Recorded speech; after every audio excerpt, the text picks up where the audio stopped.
Hey Shane, I ran out of paper filters for my AeroPress, and and they're kind of expensive to replace, and I was going to try to cut some out of a regular coffee filter, but then I found this thing. It's called a coffee sock. There's three in this package. It's basically like a cotton disc the size of those paper filters that fits inside of that cap, just like the filters do.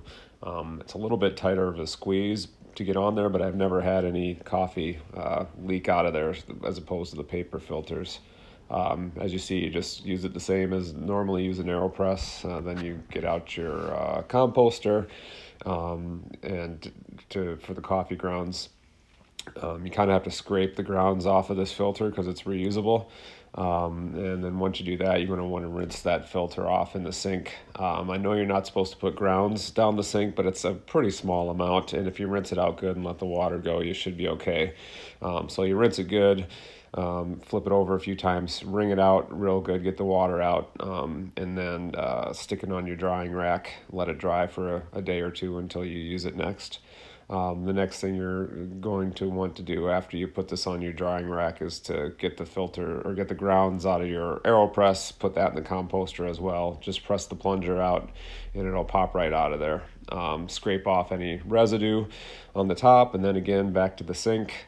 Start rinsing the inside of the AeroPress out to get the rest of the coffee grounds out of there. Again, a little bit's maybe going to go down the sink, but it's not all that big of a deal. It's maybe half a teaspoon, something like that. Put the AeroPress next to the filter on your drying rack. Then you just got to rinse out the cap after that. That's the last of the rinsing you'll need to do.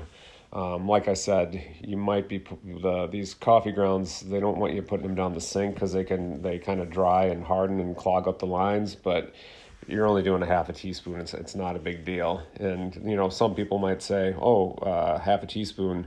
What if everybody in town? What if everybody in town put half a teaspoon of coffee grounds down the sink every morning?" That's unlikely to happen. I only know two people that own an AeroPress, and I'm one of them, and the other one's in Ireland. So it's not like there's going to be a lot of grounds going down the sink every day in any town. Anyway, and then just add cream to your coffee to taste, and that's how you use an AeroPress.